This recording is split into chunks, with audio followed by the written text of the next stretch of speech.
को ठीक 12 बजे रोहिणी नक्षत्र में भगवान का अवतरण हुआ। अब जो नहीं जानते, अभी से मेरा चैनल है, उसके ऊपर ओके करो, सब्सक्राइब करो और मेरे से जुड़े रहो। जोर से राधे। कितनी सुंदर बात लिखी, कर्मरो काम करारो थे मती बांधो इणरो भारो रे, कर्मरो काम करारो। ए भाई क्यों बोझ लेवो, क्यों क्यों क्यों सब अपनी चाहिए। दूसरे टाबर है ही कोनी, दूसरे बहन बेटी है ही कोनी, दूसरे माँ बाप है ही कोनी। सिर्फ हमारा पेट भरना हमको, सिर्फ हमारी बिल्डिंग बनानी हमको, सिर्फ हमारे बच्चे ही अच्छे कपड़े पहने, हमारे बच्चों के पास में कार हो। नहीं नहीं, ये भाव कभी नहीं होना चाहिए। सर्वे भवन्तु सुखी, पूरी दुनिया सुखी होनी चाहिए। हम तो इसी कामना से कथा करते महाराज। किसी महापुरुष ने लिखा, तुझ में राम मुझ में राम सब में राम समाया है, कर लो प्रेम जगत में सभी से, कोई नहीं पराया है। क्यों दो दिखते हमको। भगवान कहते नहीं कैसो खेल रचियो मेरे दाता, कैसो खेल रचियो। क्या महिमा गाऊं मैं तेरी। जहां देखो उत धूरुस तू, कीड़ी में नानो बण बैठो, हाथी में तू मोटो क्यों, बण महावत ऊपर बैठो नाकण वालो ही तू को तू। राजा में राजा बन बैठो, भिखियारी रे भेड़ो तू, मगतो होकर मांगण लागण देवण वालो ही। वारे कैसो खेल रचियो मेरे दाता, जित देखूं तो तू रुई तू। भगवान ने नर नारी में एक विराजे, दो दुनिया में दिखे क्यों। महाराज सब में अपो क्यों आत्मा है। यूं थी भी लेडीज है तो इनमें आत्मी है, आदमी में आत्मा है, ऐसा तो नहीं है ना। जीविया में भी, जीव आपा में भी सिर्फ एक घर अलग दे दियो है। यानी एक स्त्री रो शरीर दियो, अपन मिनकों रो शरीर दियो। नर नारी में एक विराजे, दो दुनिया में दिखे क्यों। टाबर होकर रोवण लागोण, राखण वालो ही पासो तू रोई तू। टाबर ही तू ही जे, राखण वालो ही तू ही जे, सब कुछ तू ही जे। अपने तेरी लीला को जब कोई जान लेगा तब आनंद कुछ और ही होगा। क्यों जल थल जीव प्रकट कर देखूं, जहां देखूं तो तू रोई थू। कई कबीर सुनो भाई संता, आज मने गुरु मिलिया तू रही तू। गुरु ही तू ही है, चेलो ही तू ही है। पद दे दिया भाई। मैंने बोला नहीं, इन आत्मा ने जड़ो संग करावो उन संग जावेला, इन मन ने जड़ो संग करावोला उन मन उन संगत रे मान लागेला। तो बहुत ही पवित्र बात बताई कि भगवान अवतार क्यों लेते हैं। ये तो कर्मों की बात होगी, मतलब सुख और दुख क्यों आता है, इसका ये विवरण खत्म हो रहा है यहाँ पे। अब तीसरे प्रश्न का उत्तर यहाँ पे मिल रहा है कि भगवान अवतार क्यों लेते हैं। क्यों लेते हैं। भगवान तो कहते हैं कि राक्षसों को मारने के लिए तो वो तो वहां बैठे बैठे भी मार लेते हैं, उनको अवतार लेने की क्या जरूरत पड़ती है। पर अवतार लेते हैं भक्त वत्सल भगवान, हमारी प्रार्थना पे, भक्तों की डिमांड पे अवतार लेते हैं। ये ध्यान रखना। हम सब कौन है, मनु, मनु की संतान है। मनुष्य मनुष्य बना, मनुष्य मानव बना, वहां से हमारी उत्पत्ति हुई है। तो उन्होंने, उनके दो बेटे थे मनु के, प्रियव्रत और उत्तानपाद। उत्तानपाद की 3 बेटियां थी, आकृति, देहुति और प्रसूति। इधर ब्रह्मा जी ने अपने मनोबल से, मानसिक बल से कर्दम ऋषि को प्रकट किया। अब देखिए सृष्टि आगे बढ़ रही है, वहां से हम शुरुआत हो गई है। अभी भगवान अवतार क्यों ले रहे, अभी अवतार की लीलाएं शुरू हो जाएगी। तो कर्दम ऋषि शादी करना नहीं चाहते हैं, बिल्कुल नहीं, पर लोक लाज कुल ब्रह्मा जी ने थोड़ा दबाव बनाया कि नहीं शादी करनी पड़ेगी, आप शादी नहीं करोगे तो आगे कुछ जो होना है वो होने वाला नहीं है, आप शादी नहीं करने से सृष्टि का नुकसान कितना हो रहा है। तो उन्होंने शादी के लिए भगवान से प्रार्थना की कि प्रभु मैं शादी तो कर लूंगा, परंतु मने मारा लक्ष्मी जी थोड़ा अच्छा मिल जाओ, मतलब मेरी पत्नी मुझे अच्छी मिलनी चाहिए, जो मुझे समझ सके, मेरी तपस्या को समझ सके, मेरे तप को समझ सके, मेरे गुणों को समझ सके। तो भगवान की कृपा हुई और आश्वासन मिला कि 3 दिन में आपको अच्छी न्यूज मिल जाएगी।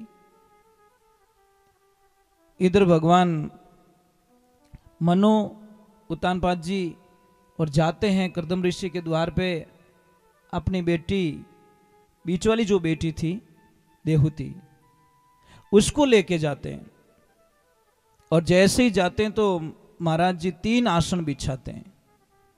कर्दम ऋषि कितने आसन बिछाते हैं? 3। और तीनों आसन पे, एक पे तो बैठ के और एक पे खुद बैठ गए, एक पे मेहमान बैठ गए, एक आसन खाली जो देवी के लिए बिछाया गया। अब उस आसन पे देवी बैठ जाए तो उनका अपमान हो जाए, ना बैठे तो भी अपमान हो, आज्ञा का पालन नहीं हो रहा है।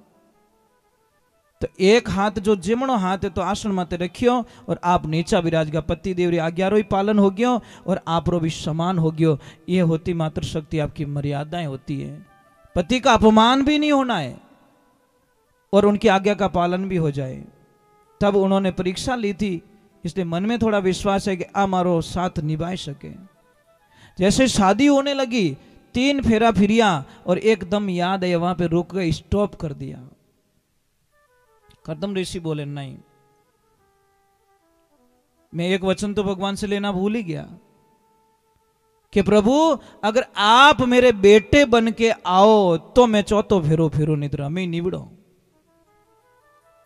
भाई अगर आप मेरे पुत्र रूप में आओगे तो ही मैं चौथो फेरो फिरूं, नहीं तो अपने 3 में हाल हलिया पर ले ही रिया की को नहीं, या यहाँ रे जाई सके, मैं मारे ठाणे बैठो जटे बैठो ही हूं। तो भगवान ने वचन देना पड़ियो कि नहीं मैं आऊंगा, और मेरी एक शर्त है, उसको भी पूछ लिया देहूति को कि देख देवी अभी आपके पास में भी मौका है। कौन सा मौका? कि एक बेटा होते ही मैं आपको सदा के लिए छोड़ के वन चला जाऊंगा, मैं सिर्फ एक बेटा दूंगा आपको। देहूति ने आंखें नीची कर ली, मतलब यश मुझे कोई दिक्कत नहीं है। अब ब्याह शादी हो गया, राजी खुशी आप रे ठाणे गया। अब रेवन ने ठाणो एक मोचो डले जीती कुटिया बनी ओड़ी, और गुण कुटिया रे मायने कितनी चिड़ियों रा घोंसला बनी ओड़ा। नीचे देखे मैदान में तो ऊंदरा रा दर इस दर कि बाप जी रेवो कटे ए रेवे जट अपो ही रेवो दूज कट रेवो। भाई ये तो अपना घर मान के रह रहे, मैं इनको क्यों निकालू बाहर? ऊंदरा है तो ऊंदरा रो काम करे, खड्डा खोदे मौज करे, और मारे तो डैड भाई डैड रो आसन है, बस यही मेरा जीवन, यही सब कुछ है, मुझे कुछ नहीं चाहिए। मैं साधना में रहता हूं और मैं आनंद लेता हूं। पत्नी मिले तो ऐसी मिले, पति जहां रहे वही स्वर्ग बन जाता है। देवियों, पति को हंसता हुआ देखना चाहते हो कि एनी टाइम टेंशन में? आप डिसीजन लो। अगर हंसता हुआ देखना चाहते हो तो पति से कोई चीज की डिमांड मत करो, बिल्कुल नहीं। पति को बोलो जो आपने दिया है, मेरे पास अरबों की संपत्ति है, आपका चेहरा हंसता हुआ मिल रहा है, मेरे पास अरबों की संपत्ति है। कोई बोले तेरे पास क्या है? अरे पगली मेरे पास हंसता हुआ पति है। ओ 1.5 फुट मुंडो लटका एड़ो को नहीं मार कने। मेरे पास गहना नहीं है, धन नहीं है, दौलत नहीं है, गाड़ी नहीं, बंगला नहीं है, कुछ भी नहीं है, पर मेरे पतिदेव जब मुस्कुराते हुए मुझे दिखते हैं तो मैं सोचती हूँ कि पूरी दुनिया की दौलत मेरे पास में है, क्योंकि मेरे पति निराश नहीं है, मेरे से दुखी नहीं है। बस यही तो दौलत चाहिए। पण देवी ये तो मन दपावणो। एक बाई मार्केट में गई, सामरा आवे पतिदेव के, पतिदेव ठंठाए आज मैं मार्केट में गई, तो पतिदेव के भाई लिस्ट बता दे तू, मन ठाए किन की आंकड़ो लई तू। मतलब मार्केट में गई तो खाली आ ही नहीं सका, तो गारंटी है। एक दिन तो हद हो गई, जैसे ही पतिदेव खाना खाने बैठे, अरे पतिदेव मैं तो भूल ही गई, आज मैं मार्केट गई थी। वो के रोटी खा लूं कि बंद करूं? मतलब रोटी तो खाई सकूं, भोजन तो कर सकूं। कि नहीं नहीं नहीं कर लीजिए, अपन नहीं, नहीं शंका है, थोड़ी लिस्ट पहले बता दो। अरे पतिदेव वो सब्जी मंडी में 7वें नंबर की दुकान है ना, वहां पे बाहर साड़ी लटक रही है, 4थे नंबर का जो सैंपल है ना, इतना अच्छा लगा, इतना अच्छा लगा, वो मुझे चाहिए। पतिदेव बोले अब बे लाऊं सुबह लानो? कि नहीं नहीं हमें तो दुकान बंद होगी रही, आप सुबह पधार जाओ। सुबह रो टाइम रही हो, बापड़ो नाश्तो ही नहीं कर दियो, चाय पानी रवानी हुआ। और जैसे ही रवाना हुआ पति मार्केट में गया, वो दुकान मिल गई, 4थे नंबर का सैंपल देख लिया और उसको बोला कि भाई साहब ये पहले नंबर वाली साड़ी कितने की है? कि इतने की। तो पैक करो। ये दूसरे वाली कितने की? इतने की। इसको भी पैक करो। ये जितनी भी बाहर लटक रही ना, ये सारी पैक कर दो। दुकान वालों की ओर बटो ग्राहक जोरदार आयो, हाल तो झाड़ू ही को नहीं काटियो। कि मैं थोड़ा एटीएम जाके आता हूं, मैं वापस आ रहा हूं। जैसे ही वो भाई साहब थोड़ा आगे घूम के मंदिर अंदर के चक्कर लगाएगा कि ओ भाई साहब आपकी सारी साड़ियां पैक है। कि भाई साहब पैक कर ली? हाँ। तो कि इसको अंदर रख दो। तू बाहर लटकाता, मेरी घरवाली मुझे रोज वहां पे लटकाती है। तेरा यहाँ पे लटकाना, वो मुझे लटकाती है। तू यहाँ पे ये देख के जाती, मेरे खाना हराम हो जा। तू बाहर मत काटिया कर साड़ियां ने, पैक कर दे इसको। हमारा विनाश कैसे होगा पता है? भौतिकता में, मतलब दिखने वाली चीजों में आदमी का विनाश हो जाएगा। ओ चीजें, ओ चीजें, ओ चीजें। हम डिजाइन के अंदर मर रहे हैं, हम कलर में मर रहे हैं, हमारी फैशन में मर रहे हैं। 2 चीज अगर आदमी छोड़ दे, आदमी व्यसन और बेनिफिशन, जीवन का कल्याण हो जाएगा। 2 चीज सिर्फ। आदमी व्यसन छोड़ दे, माता बहने फैशन छोड़ दे। पर क्या करे, कौन समझावे थाने? कोई भूखो आदमी बैठो रहे नहीं तो बिने 100-200 री हेल्प नहीं कर सको, और ब्यूटी पार्लर में 1500 रू बिल बनी दे ना जाओ। ए राम राम राम राम। क्यों इन्हें ओरिजिनलिटी ने खत्म करो थे? क्यों करो? जो भगवान ने दिया हमारे को शरीर, उसको एक्सेप्ट नहीं कर रहे हो आप लोग।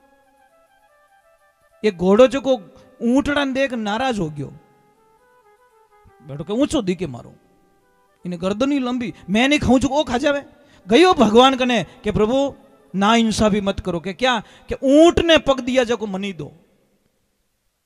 मैं कमजोर नहीं हो सकता, मैं दौड़ू घणो ही बिनु तेज, पर बेटो वो माल माल बो खा जावे। भगवान के मत कर, एलाइनमेंट थारो बिगड़ जाई। कि नहीं नहीं नहीं आप मुझे दो। भगवान के तथास्तु ओ बनाई दियो। हाली जी को नहीं, हाली जी को नहीं, अटू इतो हाले ने इटू पड़े, इतो हाले ने इटो पड़े। और पाछो क्यों भगवान अपना हेजोड़ छोको, मारे एड़ा टायर नहीं कसावना। अबे गाड़ी तो बोले रो, ट्रक रो टायर कस दे, वो फड़फड़ी करी। भगवान ने हमको बनाया तो सोच समझ के बनाया। तो ईश्वर ने क्या कहा कि भगवान अवतार क्यों लेते हैं? भक्तों की डिमांड पे। कपिल मुनि जी तो उत्तानपाद की बच्ची का शादी होती है, करदम ऋषि अब देखिए ध्यान में बैठते हैं। बोले देवी मैं थोड़ा ध्यान कर देता हूं, आप थोड़ी आश्रम की साफ सफाई कर लो। ऐसे ध्यान में बैठे साहब, शास्त्र में कहते हैं ऐसे ध्यान में बैठे 40 वर्ष तक उठे नहीं। कितना? 40 साल की समाधि लग गई। 4 मिनट के लिए बैठे थे, समाधि लग गई 40 वर्ष की। पर धन्य देवी को। तो 40 वर्ष बाद में जब समाधि टूटती है, सामने देवी को देखते हैं तो पूछते मां मैया कौन हो माते आप? अरे पतिदेव मैं आपकी पत्नी हूं। करदम ऋषि बोल रहे मारो ब्याह रियो कहीं? कि ब्याह रियो 10 मिनट बाद में आप साधना में बैठ गया था, आपको पता नहीं है क्या? नहीं मैं तो शायद बैकग्राउंड को भूल चुका हूं। कि पतिदेव मैं आपकी पत्नी हूं। सच में वो तो करदम ऋषि की परीक्षा थी, पर पत्नी ने मन, वचन और कर्म तीनों रूप में पति को भगवान मान लिया। फिर बोला कि चलो उस वहां पे स्नान कर दो। उन्होंने भी स्नान किया और वापस दोनों जवान हुए, अपनी काया को बदला, चेंज किया, और उसके बाद में उनको 9 पुत्रियों का जन्म हुआ। कितना? 9 बेटियां हुई, बेटा नहीं हुआ।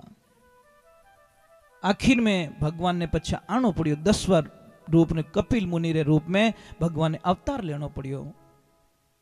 और जैसे ही बेटे का जन्म हुआ बस निकल गए अपनी तपस्या में। तो वहां से वंश चलता चलता चलता गया। बहुत सारी कथाएं आती हैं, ध्रुव जी की आती है, राम जी की आती है, बहुत सारा विवरण आता है भागवत जी में। तो आते आते आते बहुत सारे आगे, एक ध्यान रखना कि कपिल मुनि जी ने जहां पे तपस्या की, आप कभी गए गंगा सागर, जहां पे राजा सगर के पुत्रों को श्राप मिल गया था। राजा सगर कौन थे? उनके 60,000 बेटे थे। कितने? एक नहीं। उनका काम क्या था? डेली एक कुआं खोदो और नए कुएं का पिताजी को पानी पिलाओ। मतलब उनका काम था। पिताजी मतलब कल का पानी नहीं पीते थे, नए कुएं का पानी पीते थे। तो उन्होंने कुछ मतलब कपिल मुनि के साथ में कुछ गड़बड़ कर दी, तो उन्होंने श्राप दे दिया और सारों को मतलब वहां पे भस्म कर दिया। उनके मोक्ष के लिए भागीरथ जी ने उनके ही कुल में वापस तपस्या की माँ गंगा की और गंगा को खुश किया। माँ गंगा ने बोला मेरा वेग कोई नहीं रोक सकता, इसलिए भगवान शिव को प्रसन्न करना पड़ेगा। भागीरथ जी ने 12 वर्ष एक पैर पे खड़े होकर भगवान शिव को प्रसन्न किया। शिव जी ने बोला कि आने दो गंगा को। गंगा हंसने लगी कि ओ बाबो कहीं रोकी मने, मतलब ओ बाबो कहीं रोकी कि तू आजा तो खरा। तो पूरी जटा में ही उसको संभाली। तो इसीलिए कहते हैं फिर उससे आगे आगे चलते चलते चलते बहुत सारे ध्रुव जी महाराज का कथन आता है, बहुत सारे महापुरुषों का कथन आते आते कहते हैं कि सूरसेन जी महाराज मथुरा के राजा और उनके पुत्र हुए अग्रसेन जी महाराज। अग्रसेन जी महाराज के जब उनकी पत्नी गर्भवती हुई तो कहते हैं कि धूमिल नाम का राक्षस कोई जा रहा था, तो गर्भवती होती उसकी छाया उसके ऊपर पड़ गई, गर्भ के ऊपर खाली छाया पड़ गई थी, गर्भवती थी वो। तो जब जन्म हुआ तो किसका जन्म हुआ? कंस का जन्म हुआ। इसीलिए तो कहते हैं कि ऐसो ऐसो कहीं करियो, मतलब भक्ति भाव से उपजे नहीं भक्ति रे वंश, हिरणाकुश घर पहलाद जन्मियो उग्रसेन के घर कंस। उग्रसेन जी तो ऋषि मुनि थे महाराज, पर उनके घर में वो राक्षस जन्मने का मीनिंग क्या हुआ? क्यों जन्म गया ऐसे ऋषि? अगर एक देखिए धारणा देखिए आप, हिरणाकश्यप कौन था? दुष्ट था। उनके घर में भक्त प्रहलाद जी पधार गए। प्रहलाद जी का कैसे आवागमन हुआ? प्रहलाद जी कहते हैं कि जिस टाइम में हिरणाकश्यप भगवान ब्रह्मा जी की भक्ति करने के लिए घर छोड़ते हैं तो कयादु पति को तिलक करके भेज दिए। और एक बात का ध्यान रखना देवियों, कोई भी शुभ कार्य हो, सगाई का हो, दुकान का हो, यात्रा का हो, कोई भी शुभ कार्य, खेत में बीज डालना, कोई भी होगा हो, तो आप अपने पति को तिलक करके विदा करो। अब कोई देवियां कहती है कि हम पति के कैसे तिलक कर दे? अरे विजय तिलक कौन करती है पता है आपको? विजय तिलक कोई नहीं कर सकती। अगर शादी नहीं हुई तो मां करती है, मां के बाद में नंबर आता है लक्ष्मी का। कोई भी राजा जब युद्ध भूमि में जाते थे तो क्षत्राणियां पहले विजय तिलक करके तलवारें उनके हाथों से पकड़ाई जाती थी, ये ध्यान रखना। तो विजय तिलक मतलब शुभ तिलक तो आप ही कर सकती हो अपने पति को। तो भगवान की कृपा होती, मां कयादु तिलक करके पतिदेव को भेजती, जाओ और अमर होने का वरदान प्राप्त करके आओ।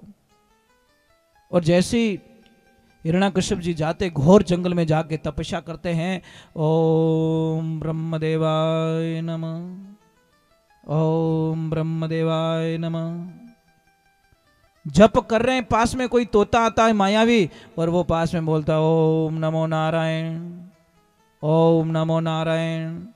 और नारायण नाम सुना तो दिमाग खिस गया कि मेरे दुश्मन का नाम कौन ले रहा है भाई, क्योंकि नारायण नाम से तो नफरत करते थे हिरण्याकश्यप जी। दुश्मनी थी कि मैं हूं जो कुछ हूं, मैं हूं ब्रह्मांड में, हिरण्याकश्यप का ही नाम लिया जाए, कोई भगवान दुनिया में नहीं, मेरे से बढ़कर कोई नहीं है। आंखें खोली तो तोता दिख नहीं रहा है, आंखें बंद की तो वही गूंज ओम नमो नारायण। हिरण्याकश्यप जी ने बोला शायद गलत टाइम पे मैं निकल गया हूं। महीना 2 महीना देखा मामला बना नहीं, आखिर में निराश होके वापस निकल गए। और जैसे ही वो निकले, लक्ष्मी कयादु ऊपर झरोके में बैठी पति को आते देख कर रोम रोम जाग उठा। मेरे पति आ गए, मेरे प्रभु आ गए, मेरे कृष्ण आ गए, मेरे राम आ गए।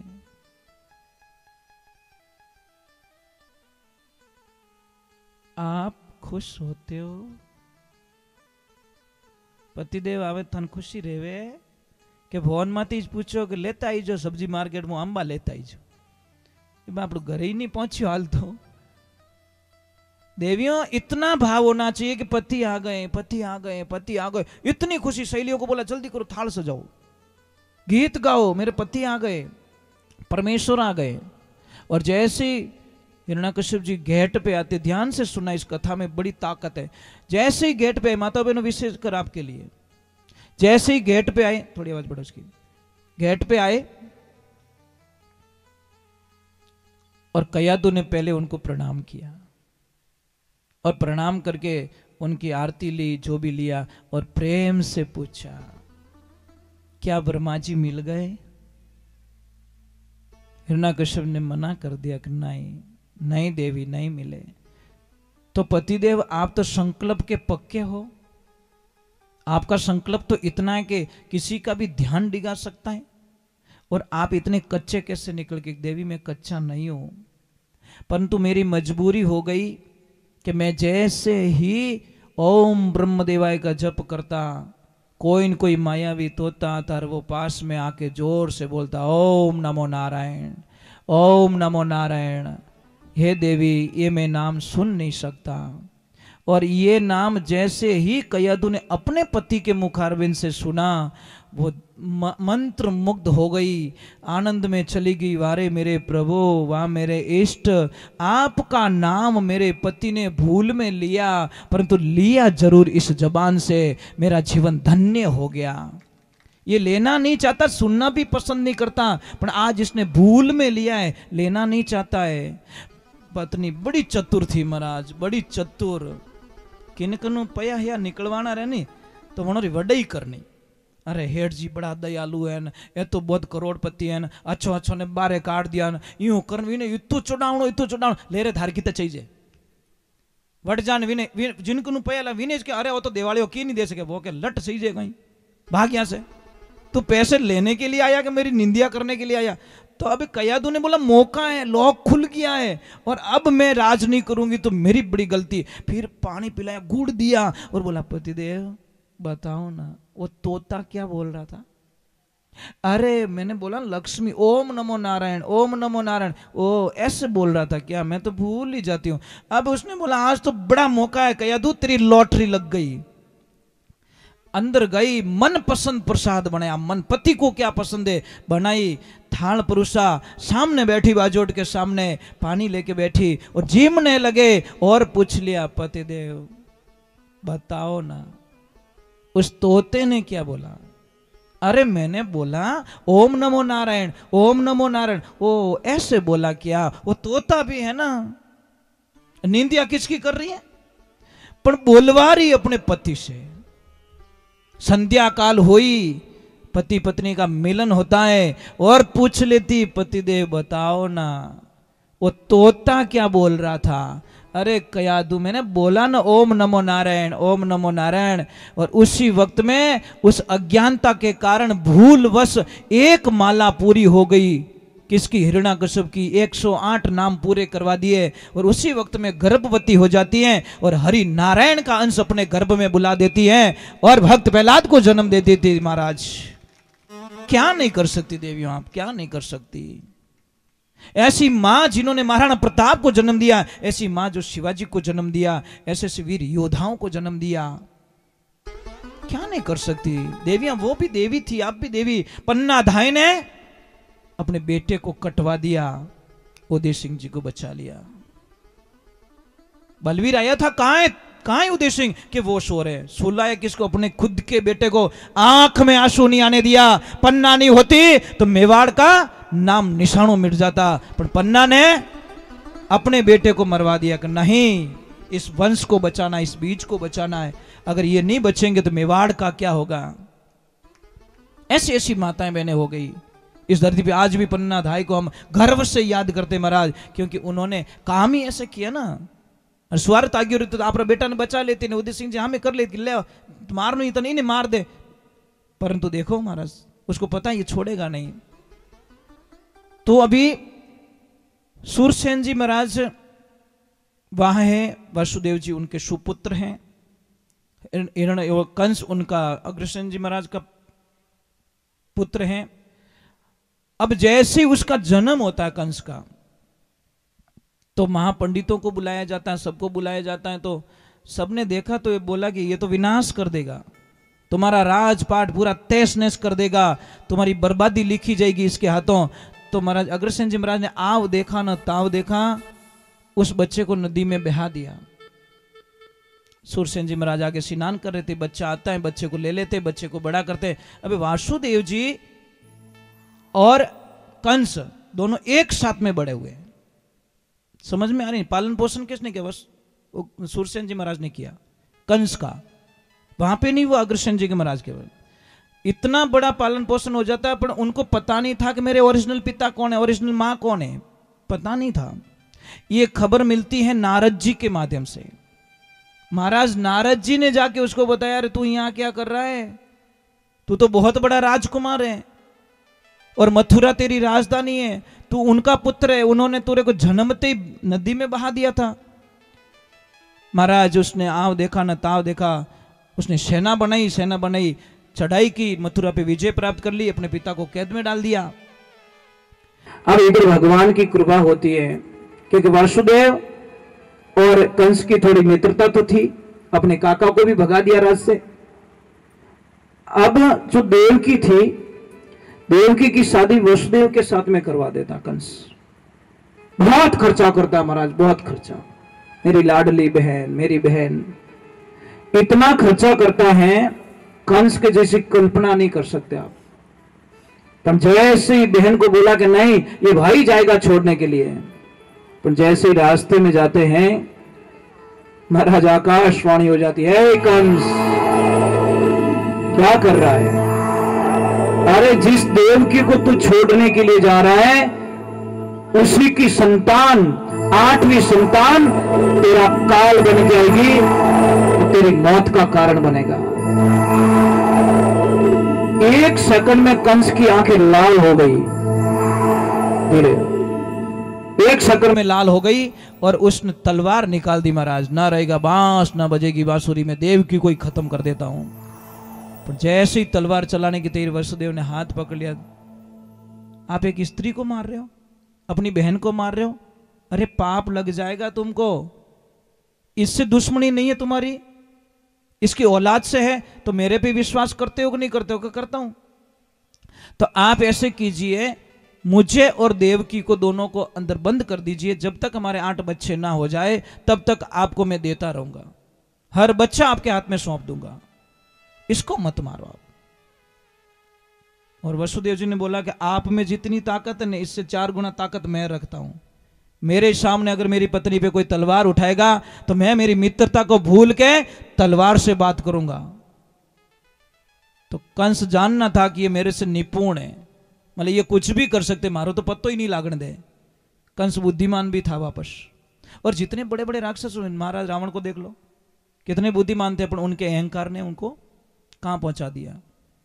कंस भी बड़ा बुद्धिमान था, पर उनके अहंकार ने। अब भगवान की कृपा होती है, ईश्वर की कृपा होती है, परमात्मा की कृपा होती है। जैसे ही जेल में डाल देते हैं, पहला बच्चा हुआ उसको पकड़ाया, कंस ने अपने हाथों से पछाड़ के मार दिया। दूसरा हुआ उसको पछाड़ के मार दिया। तीसरा हुआ पछाड़ के मार दिया। चौथा हुआ पछाड़ के मार दिया। छठा हुआ पछाड़ के मार दिया। 7वां गर्भ जब देवकी को रहा तो माया ने भगवान से बोला कि अब क्या करूं। वो माया आई थी, तो माया ने बोला कि एक काम कर, तू नंद बाबा के वहां पे तू है, यशोदा के घर में, तू यहां पे आ जा, तू वहां चली जा। गर्भ को वहां स्थापित कर दिया। और जब कंस को पता चला कि क्या हुआ, कि सबने बोला कि केस फेल हो गयो, मतलब गर्भ मिस हो गया, तो वो क्यों देण मीठी, इन्हें मारनो तो नहीं पड़ियो, खत्म हो गयो।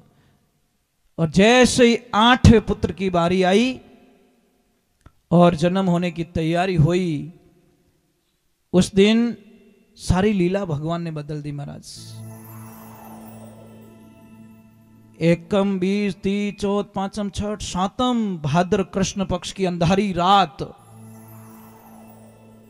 जैसे जब जैसे अष्टमी का समय नजदीक आया, वहां के सारे पहरेदारों को नींद आनी, महाराज कंस को अच्छी नींद आनी, सबके ऊपर माया ने अपना प्रभाव आवरण डाल दिया। और ऐसा आवरण डाल दिया सिर्फ देवकी और महाराज वासुदेव जी महाराज जग रहे हैं। भगवान त्रिलोकीनाथ रात को ठीक 12 बजे रोहिणी नक्षत्र में भगवान का अवतरण हुआ। बोले कृष्ण कन्हैया लाल की, बोले द्वारकाधीश की। और जैसे ही भगवान आते हैं तो भगवान को बोला, प्रभु आपने तो बोला बाल रूप में आऊंगा और इन रूप में मैंने आप आएगा, और तो गड़बड़ हो जाई। जने भगवान आपरी कला समेटी और छोटो स्वरूप लियो कि वसुदेव जी अब देरी ना करो, क्योंकि समय है थोड़ा कम रहा है, आप मुझे यहां से फटाफट पहुंचाओ। कहां पे? गोकुल में पहुंचाओ मुझे, नंद बाबा के घर पे। और नंद बाबा के घर पे वहां पे मुझे सुला देना, वहां पे भी यही लीला रचूंगा, सबको नींद आ जाएगी, किसी को पता नहीं चलेगा। आप वहां पे सुला के, वहां पे मेरी बहन आ रही है उसको आप यहां पे ले आना, दूसरी लीला रच देंगे। और जैसे ही महाराज भगवान की कृपा हुई, यमुना जी में जाते हैं। कल कल बहुत अंधेरी रात, अंधेरी छाई, बिरखा गहरी गहरी आई, भयंकर अंधेरा, बिजलियां कड़कड़ाहट कर रही है। और जैसे ही गए, अब नदी रास्ता नहीं दे रही है, क्योंकि नदी यमुना जी चाहती थी कि मेरे प्रभु के श्री चरण मेरे में लग जाए। और जैसे ही भगवान ने पैर निकाला और यमुना जी को टच किया, माँ ने रास्ता दे दिया और वो धन्य हो गई कि मैं आज धन्य हो गई, सृष्टि के विधाता ने मेरे अंदर चरण कमल रख दिए। जैसे वहां पे रखे भगवान को, वहां से उस बच्ची को उठा के लाते हैं और सारा लीला शुरू हो जाती है। अब उसको पता चलता है कि लड़का नहीं हुआ, लड़की हुई है। और जैसे ही कंस के हाथों में जाती है वो लड़की, जैसे ही मारने लगता है तो वह एकदम हाथ में छुड़ाकर आसमान में जाकर जोर से हंसने लगती है और बोलती है, मूर्ख तू मुझे क्या मारेगा, तेरे को मारने वाला तो गोकुल में बड़ा हो रहा है, अवतरण हो चुका है उसका। तो अब चिंता तो मैं काली थान बतायो कि जन्म कुंडली बनाओ जन आ प्रॉब्लम है। कंस ने आकाशवाणी रोई, जन्म कुंडली बनाई, विने टेंशन उन दिनों घुस गई जो को न तो नींद आवे न खाणो पावे। मने मार दी, मने देवकी रो बेटो मार दी, मने देवकी रो बेटो मार दी। अब कैसी जन्म कुंडली आकाशवाणी नहीं होती तो वो तो मतलब हागे दिन मार दे, विनी कोई टेंशन नहीं है। पर एक काम कर, जो आदमी शुगर से मरता नहीं है, पर शुगर नाम से मर जाता है। आदमी ने बीमारियों को लड़ना चाहिए, हिम्मत, एक्टिविटी चाहिए, मानसिक स्थिति मजबूत चाहिए। आप क्या सोचते शुगर से मर जाते, मीठा खाने से मर जाते हैं? अरे नहीं, आपके दिमाग में, माइंड में साइकोलॉजी चली गई, इसलिए साइकोलॉजी से आप मर जाते हो। हाँ ठीक है, बीमारी से लड़ना चाहिए। किसी को कितनी भी भयंकर शुगर है, मैं गारंटी लेता हूं साहब आपकी शुगर खत्म हो जाएगी। पर दवाई हम बोले जैसे लड़, खूब मीठा खाना है आपको, ए राम, बस तो मरोगे पक्के। मतलब ये तो प्रॉब्लम है, मतलब वो शब्द निकालना आपको, मर गया तो मरो, बस दवाई लो, इंसुलिन लो और माइंड में निकालो मत एनी टाइम मने शुगर है, मने शुगर है। अरे इन बारे तो निकल, पण बारे निकले तो मोने कोई कह काटे भूत रेवे तो साहब मुझे बड़ा आनंद आता है। चलो यार आज भूतनाथ के साथ में बैठ के खाना खाते हैं। जहां बोलोगे नहीं यहाँ पे भूत रहते, वहीं पे बैठ के मैं आराम से रात रुक लूंगा, वहां पे प्रसाद बना के खा लूंगा, क्योंकि ये हमारे दिमाग में नहीं है। भूत किने कहवे इतु बता दो मैंने आप, भूत किसे कहते हैं? शास्त्रों में भूत का वर्णन किया पता है? अपना शरीर ने भूत की ओर है, मतलब पंच तत्व, पंच भूतों से बना हुआ है शरीर, ये हम सारे भूत है। पर भूत ने कोई बदनाम कर दियो, ये 5 तत्वों से बना हुआ पुतला, पंचभूतों से बना हुआ पुतला, ये तो भूत है। पर तो क्या करें, हमारे को कोई एक बार कोई छेड़ देता है, कोई बात बता देता है तो उसके हम फॉलो कर देते हैं। भाई यही हुआ कंस के साथ में, नींद न भात न चिड़चिड़ापन, एनी टाइम झगड़ो। अब जैसे ही वो बच्ची गई आसमान में और जोर से बोली, मूर्ख तेरे को मारने वाला तो गोकुल पहुंच चुका है। अब कितनी चिंताएं हो गई साहब। कितनी चिंता है, कितनी चिंता है, कितनी चिंता है। आपको पता है जिन्नी जमीन री कूड़क रू नोटिस आ जावे ने उन किसान री रोटियां छूट जावे। कहीं तक कूड़क तो काटा कद रेवेला पण नोटिस आयोड़ो पड़ियो घरे और मैं लिखियोड़ो कि अगर आपने टाइम पे पैसा नहीं भरा तो हम कानूनी कार्रवाई के साथ में आपकी जमीन को कुड़क कर देंगे, नीलामी कर देंगे। वो बापड़ो किसान इं ही मर जाई। तो महाराज कंस ने बहुत ही आपातकालीन बैठक बुलाई। अब भगवान की लीला देखिए, इधर भगवान का जन्म हो जाता है और नंद बाबा के गांव यशोदा मैया की उम्र कितनी 80 वर्ष और नंद बाबा की उम्र है 75 साल। घर में कोई बच्चे नहीं है। कहते हैं उस टाइम में नंद बाबा के पास में बहुत सारी गायें थी। 9 लाख गायों का वर्णन है भागवत में। 9 लाख गायों का वर्णन है, मतलब 9 लाख गायें थी उस वक्त में नंद बाबा के पास में। तो भगवान की कृपा हुई, ईश्वर की कृपा हुई। अब नंद बाबा तो बस एक ही ध्यान में बैठे, कब खुशखबरी मिले, कब मिले खुशखबरी, कब मिले। पर वो टाइम देखो, सुनंदा और नंदा दोनों उनकी बहनें थी, वो घर पे आई हुई थी। क्योंकि एक ध्यान रखजो, कोई भी ननद भाई सारी एक आदत वे कि हमें भाभी सारे कोई न कोई खुशखबरी आवेला अपन कीन की फायदो से, तो वो पहले ही पहुंच गई सेवा करने के लिए। हम सेवा करेंगे भाभी सा की, अच्छे हमको कुछ न कुछ मिलेगा। तो अभी देखिए सुबह का, रात का टाइम, उन सबको नींद आ गई। सुबह का टाइम देखा तो सुनंदा उठी और बोला कि सुबह का टाइम हो गया, भाभी साहब भी उठे नहीं, सुबह जल्दी उठ जाते, काम कर लेते, सबको आवाज़ देते, आज क्या हो गया। और जैसे गई वो देखा तो भाभी साहब तो आराम से सो रहे, यशोदा मैया सो रही आराम से। और जैसे ही सो रही तो उसने देखा कि कुछ गड़बड़ तो नहीं है, कहीं ऐसा ना हो जाए कि लाली निकल जाए। कुछ दिख तो रहा है पास में, पर कहीं ऐसा ना हो जाए कि हम जो सोच रहे हैं वो ना हो और लड़की हो गई तो पूरा प्लान हमारा चौपट हो जाएगा। पर जैसे ही देखा कृष्णा की सूरत देखते ही वो तो मग्न हो गई, भूल गई, पागलों जैसा व्यवहार करने लगी। अब चिल्लाई एक बार तो फिर स्टॉप कर दिया, नहीं कहीं किसी को पता चल जाएगा, पूरा मामला गड़बड़ हो जाएगा। सबसे पहले खबर तो भैया के पास में पहुंचनी चाहिए। वो इतनी फास्ट गई और नंद बाबा तो माला फेर रहे हैं, कब होगो। और जोर से जाके बोली, भैया अरे बोल तो सही, अरे भैया बोल तो, अरे आगे तो बोल दे। पर बोले तो, अरे भैया जो हमने सोचा आपके लालो भयो, ये ब्रज भाषा की भाषा ही ऐसी है, आपके घर लाला भैया के क्या बोल रही है। अभी देखो नंद बाबा भी पता नहीं उनको क्या हो गया, वो सच है क्या, हाँ सच है। तो महाराज इतने खुश हुए, गुरुजी के पास में गए, गुरुजी को लेके आए। इधर पूरे आ गया, खबर फैल जाती भगवान के जन्मदिन की। तो आपको पता है कि भगवान का जन्म हो रहा है, कौन खुश नहीं होगा। अपने गांव रे मायने किन्ने अटे बच्चों रेवे तो खुशियां वे, तो वो तो जगत के पिता परमेश्वर परमात्मा का आवरण हुआ है। अब देखिए भगवान की लीला देखिए, जैसे ही महाराज जाते हैं, ब्राह्मणों को लेके जाते, पंडितों को लेके जाते और नामकरण का कुछ संस्कार रखते, तो आयोजन तो रखना पड़ेगा ना, खर्चो तो करना ही पड़ी। भाई इतना मोटा घराना माने भगवान पधारिया, खर्चो तो करना ही पड़े। अब खर्चा कर रहे हैं।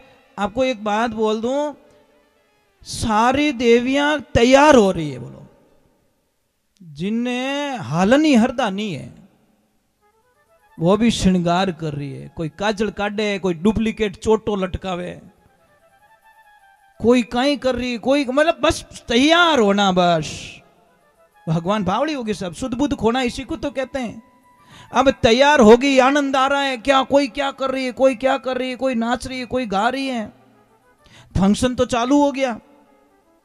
अब 7 दिन का फंक्शन, बोले 6 महीने चला था फंक्शन, तो विवरण 7 दिन का आ रहा है। तो एक कोई बूढ़ी मैया 80-95 साल की, राम राम राम राम, क्या श्रृंगार किया डोकरी माँ ने, ऐसा लग रहा है शादी इन्हीं की होने वाली।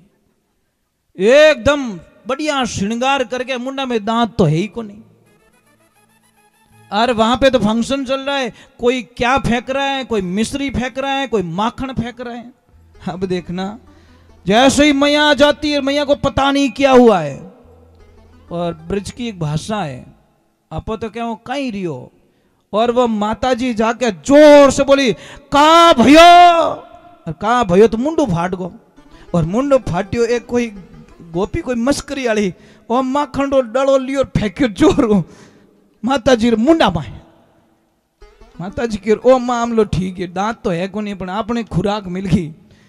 खाया पछे पूछ्यो रे कहीं वो के धने ठा को नहीं वो जो कोटे कहीं तापर दिंगी उड्डे। महाराज इतनी खुशी, इतनी खुशी, इतनी खुशी भगवान के पधारने की। अब सब अपनी अपनी आनंद ले रहे, सब खुशियां बांट रहे हैं। महाराज अब किनो मन नहीं रहे, सारे देवी देवता स्वर्ग लोक से। उन्होंने बोला भगवान को विराट रूप में हमने देखा, मूर्ति रूप में हमने देखा, वो रूप में हमने देखा, पर बाल रूप में, बालक के रूप में हमने भगवान के कभी दर्शन नहीं किए। छोटे से रूप में हमने भगवान को कभी देखा नहीं है। तो महाराज सारे देवी देवता आते, फूल बरसाते, पर भोलानाथ रुक सके? ये तो संभव नहीं है साहब। डोकरा की और माला माला भेड़नी कैंसल। विने छोट का रूप ने तो देखो मारो भगवान लागे केड़ो, मारो इष्ट लागे केड़ो है। आनो ही है महाराज। जैसे ही भोलेनाथ आए और बाहर खड़े रहे, एक दासी जाती हैं और दासी ने क्यों कि भाई मने थोड़ा दर्शन दर्शन करना है। कि महाराज कोई देखनी एकनी आवे थाने? अरे कि मैं सब जानू, नाम देख सकूं, ओ देख सकूं, कोई नाड़ी देखनी, रेखाओं देखनी, सारी चीजों में बता सकूं। जन के मोहरी अट नंद बाबा रे घरे टाबरो जन्म रियो, अरे के बट लेन चाल, मैं बाहर देख नामकरण कर दूं, सब कर दूं। भगवान की कृपा होती है। भोले बाबा बाहर आते बोलते नहीं नहीं रुको, मैं आपको जानती नहीं हूँ, बड़ा राजघराना तो थोड़ा पूछ के अंदर जाना पड़ता है। और जैसे ही अंदर जाती माँ यशोदा को बोलते कि मैया एक महाराज जी आए और मुझे अच्छे जान पड़ते हैं, वो बहुत अच्छे जानते, इतना इतना बढ़िया बोलते हैं, इतना तो आप कल्पना नहीं कर सकते। तो माँ ने बोला क्या करना है कि हमारे लल्ला को पूछ लेते हैं कैसे हैं, कैसे आगे बड़ा होके क्या करेगा, क्या नहीं, नामकरण करवा देते हैं। महाराज यशोदा जी बोली चल मैं देखती हूँ। डायरेक्ट नहीं मिले, झरोके में से देखा, शिव जी का रूप पसंद नहीं आया। सांप गोयड़ा बिच्छू गला रे माने कालो सांप, ए मुंडारी माला बबूती लगायोड़ी अन अडंग धड़ंग बाबो उबो क्यों रे भाई थू लाई कटू एड़ो एड़ो लई एड़ा एड़ा पंडित जी लई मारो टाबर देख तो इन मन लगे हाँ निकल जी बिनो एड़ो रूप कोई देखी जे आप ही डर जाओ तो अन बहुत देखियो तो कैसी हालत हो जाएगी। अब भगवान की क्या कृपा, कैसे समझाए। अब यशोदा मैया बोली कि महाराज मोरे कोई नाम कढ़ाणो कोई ठाम कढ़ाणो थारे चाहिए कोई, थारे अगर पुराना रह गया रे कोई बिस्तर वगैरह वगैरह तो मारे अट घणी पड़िया था ले अटू बाहर ही निकल जाओ। महाराज के मैं जाऊं को नहीं, मन तो दर्शन करना, कि दर्शन में करूं को नहीं। दोनों मन जिद रहेगी जोरदार। यशोदा मैया बोलती मैं तुमको कभी मेरे लाला के दर्शन नहीं करूंगी। बाबा बोलता दर्शन किए बिना बाबा जाने वाला नहीं है। अब ऐसे कैसे बोलते मैं महादेव हूं? यही तो महान लोगों की एक मर्यादा होती, बड़ा बड़ाई ना करे, बड़ा ना बोले, बोल हीरा मुख से यो ना कहे लाख हमारा मोल। ऐसे थोड़ी बोलते कि मैं महादेव हूं, नहीं बोल सकता। अब जिद हुई तो इतनी हुई। देखो हट होता है ना, हट, राज हट, त्रिया हट, जोग हट और बाल हट। लोग जिन टाइम जिद कर दे ना, ब्रह्मा जी आवे तो ही नहीं माने, इन्हें प्रेम समझानी पड़े। टाबर हट कर दियो रे तो इन्हें ध्यान भटकाना पड़े। कोई न कोई ऐसी बात उसके सामने बोलनी पड़ती वो चूक जाए। और राज हट कर दे कि नहीं हट जावनो, चाहे मरूला चाहे रेऊला पण मने वो काम करनो। हट कौन करियो? राजा भरतरी। उन टेम जिन टेम मैंने निकलिया राजा भरतरी री पत्नी पिंगला कहो हाथ जोड़न थाने प्रार्थना करूं, पतिदेव मत जाओ कि नहीं मैं राजा हूं, राजा और सिंह एक दिया करे, जिन टेम जावे उन टेम आपरी मंजिल माते निकल जावे। पर राजा भरतरी नहीं माने, जावे महाराज। तो आखिर में देखो वो तो योग था विधि का बेन, भगवान की कृपा हुई। अब इतनी जिद बढ़ गई दोनों के बीच में, उधर भी गुस्सा करने लग गए, मैया भी गुस्सा करने लग गई कि देख मैं कुछ भी बोल दूंगा कि जा थार बोलना जो को बोल दे, मैं तुमसे डरने वाली नहीं हूं। महादेव के हमें नहीं माने, कोई चांस भी नहीं है। थोड़ा आगे गए, कदम का पेड़ था, ध्यान लगाया कि अब जिनू काम है बटी जी एप्लीकेशन लगाओ भाई, एपीए ये कुछ होने वालों नहीं है, आखिर में आमे हमें बात करो, झट बात काम कहेंगे। अब भगवान तड़प रहे हैं कृष्ण शिव के दर्शन करने के लिए।